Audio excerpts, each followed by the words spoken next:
राधे राधे बंधु, अब हम कार्तिक महात्म्य का चौथा अध्याय का श्रवण करेंगे। नारद जी बोले, ऐसा कहकर विष्णु भगवान मछली रूप धारण कर कश्यप की अंजलि में प्राप्त हुए। उस मछली पर दया करके मुनि ने उनको कमंडल में डाल दिया। जब वह उसमें ना समाई तो कुएं में डालना, कुएं से तालाब में, तालाब से समुद्र में डाली गई। तब मत्स्य रूपधारी भगवान शंकासुर को मारते हुए अपने हाथ में दबाकर चंद्रीवन को गए और वहां सब ऋषियों को बुलाकर भगवान बोले कि जल के भीतर वे निमग्न हो गए हैं, तुम उन्हें ढूंढो और शीघ्रतापूर्वक जल में से निकालकर रहस्य समेत ले आओ। तब तक मैं सब देवताओं समेत प्रयाग में निवास करूंगा। नारद जी बोले, तब तपोबली उन मुनियों ने बीज और यज मंत्रों सहित वेदों का उद्धार किया। उन ऋषियों में जो निकला वह भाव उसी ऋषि के नाम से प्रसिद्ध हुआ।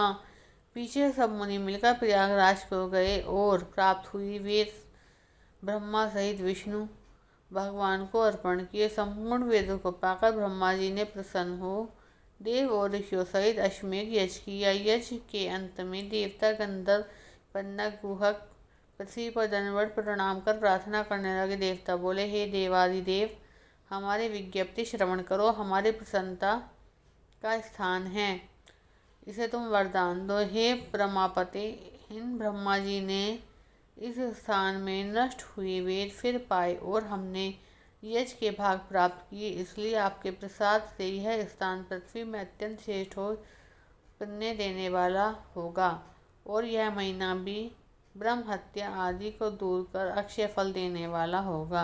विष्णु जी बोले, हे देवताओं, जो बात तुमने कही है यही मुझे भी अभिष्ट है, तो ऐसा ही होगा। यह ब्रह्मक्षेम नाम से जो तुम सुलभ होगा, सूर्यवंशी राजा भागीरथ यहाँ गंगा जी को लावेंगे। इस जगह पर सूर्य की पुत्री यमुना जी का संगम होगा। जो पुरुष अपने पितरेश्वरों का यहाँ श्राद्ध करेंगे उनके पितृगण मेरे स्वरूप को धारण करेंगे। मकर संक्रांति माघ मास के प्रातः स्नान करने से उनके दर्शन करने मात्र से सारे पाप नष्ट हो जाएंगे।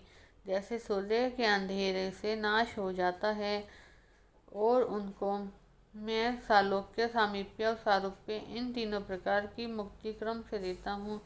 हे मुनीश्वर, मेरे सर्वज्ञ रूप से बद्रीवन में सदैव निवास करता हूँ। जो फल और स्थान 100 वर्ष में मिलता है वह तुमको वहाँ एक दिन में ही प्राप्त होएगा।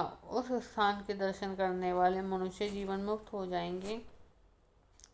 सूर्य जी बोले, विष्णु देवताओं से ऐसा कहकर ब्रह्मा जी सहित वहीं अंतर्ध्यान हो गए। इंद्रादि देवता भी अंशोक से यहाँ रहकर अंतर्ध्यान हो गए।